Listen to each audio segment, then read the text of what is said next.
continue cloning. Well, remember, the Caucasoid was supposed to have maybe 1,000 to 2,000 year cycle. It's up. Oh, it is up. It's up. And the thing is that he has to escape. In my book, The Wounded Womb, I talked about him finding a way to escape back into the gene pool that can transit from this lockdown paradigm. And the only gene pool that can get out of this paradigm is the black woman's womb. So he is doing everything. You see him on the news constantly next to the black woman, and she's just as white as she can be, trying to be white, but she's accepted. But he knows, and he is telling you in all the commercials, he's telling you in everything in the movies where you need to put your seed. Reinvent yourself. In other words, no, not even reinvent yourself, to stow away. Okay.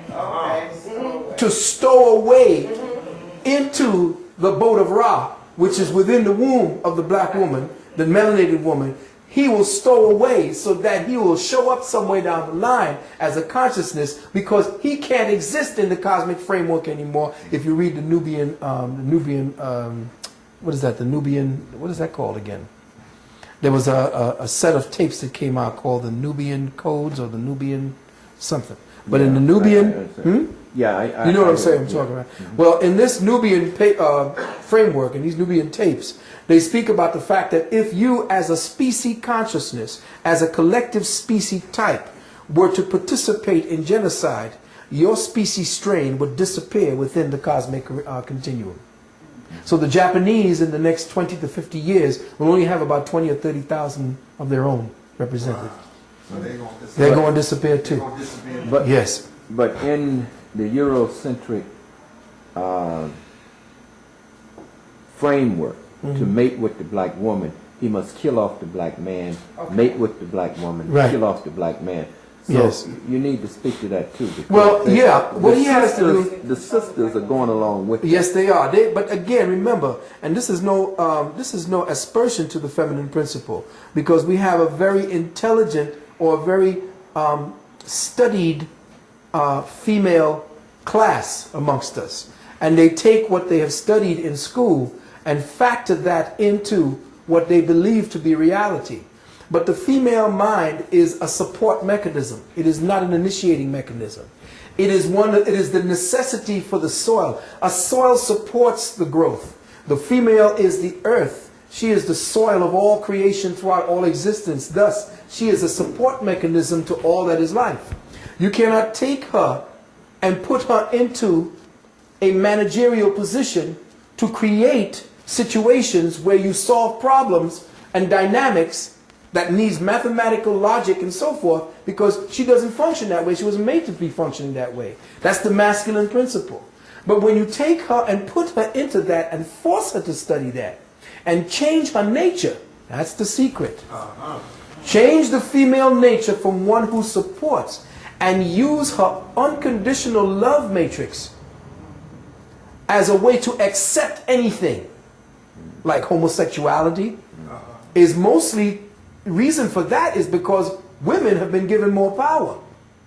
And the reason why homosexuals males especially, can come in so fervently and be so out is because the females have been given the power to say yes or no, or I'll accept it or I won't. But their nature to accept all, like, you got the butt ugly child, well, that's my baby, I love my baby, and well, he's a little deformed, but I'm going to love, that's your own, that's who you are.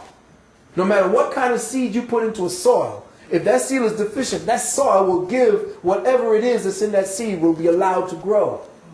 But when the male comes along, he'll chop that shit off and throw it away or burn it. The male has that unfeeling capacity to say no, hell no, no. And that's what the females abdicate to if you have a good man, if the man ain't nuts and crazy and stupid like he is today. What happens is you defer, and this is the secret of the relationship. A woman gives up her power for love, the man gives up his love for power. And when those two dynamics come together, then the helix is complete. But if you don't give up power, sister, nothing gets done, because the male's whole nature is to seek power. So he's going to be constantly at odds with you. So what happens now, the Caucasoid, knowing the psychology and the nature of man and woman, would use the black female, take her out of the home, and make it so that her man can't take care of her. Because he's insane. He has been spoiled. He is doing all kind of crazy shit with himself from the time he's young. And he is taught that he is the criminal. He has to do this, blah, blah, blah. Take away his ability to lead. Put movies out there, especially if you go there today, you look today on your television at your sitcoms, and every man there is some kind of castrated jackass with the woman ruling the house. Nowhere have you seen a black man in leadership. Even Cosby, with his idiotic self, was pussy whipped by his what do you call it? You know, what's she gonna say? Oh my God, what's she gonna say? A man in your house, you're not supposed to be hiding anything. If you're righteous, you say what goes, and then you go, and the house is supposed to run based upon what it is. The man says, boom, boom, boom, boom. He's supposed to lead. He's supposed to have chances to lead. He fails, then the sister helps him to get better. But if she is doing the leading and he's following, she don't respect that. No woman respects a man who don't know how to be a man, because she in herself is taking orders from another man. He just so happens to be white. She don't know that this society is structured by the white man for him to actually have the upper hand over the black man. So every time she interfaces with the society and becomes part of that structure, she now is playing along with him to the detriment of the collective. But that's just, and to see if you can turn the blame on her, I don't want you to use this tape to think that it's her. Hello. No. It's us. And as brothers, until we are ready to die. See, you're too punkified to die. You don't want to die anymore. Oh my God. You don't want to kill anymore. It is, absolutely. You don't want to die to show her what you're capable of doing to protect and provide for her. See, the provider-protector instinct is gone from you because you done turned into a faggot. Yeah. But it's true. You're too busy wanting to provide for yourself. You want to dance and dress and look like a woman. Exactly. If you are not willing to provide and protect for your own woman, how is she going to respect you? She does not function well in stressful environments. You have to make a stress-less environment for her to feel that joy, to feel that love, so then all of a sudden your house becomes a home. But that particular equation has been factored out of us. It's been now factored out of our children, our girl children especially, and our male children. There are new two separate schools where the society now functions according to a dynamic of both male and female, where the gender principle has been taken out, where the DNA has been attacked in such a way to take away the gender principle and have this one mono creature walking around opposite to what it is that they represent down here. While you're on that, Phil, speak to the brothers. Pants down below their ass, braids, earrings. I mean, damn, don't compete with. Well, you got to understand it's a earrings. psychology. You got to understand the young brothers in the psychology. Now, I'm not talking about African brothers who are in their cycles for initiation. Native American brothers have always had their hair because hair contains nutrients.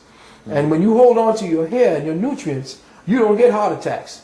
No, I'm talking about. No, I'm saying braids, bows and braids. No. I'm saying, let me just get that straight. So, because the long hair on our the long hair on our young brothers is a sign of rites of passage. The Maasai's hair back into So the self, that hair is them trying to find their way back to that place where they had that initiation. Now, them wrapping it up and dressing like a female is something different. That's another thing. The piercing of the ears and the nose, that's us. That's warlike. You know what? That's the warrior.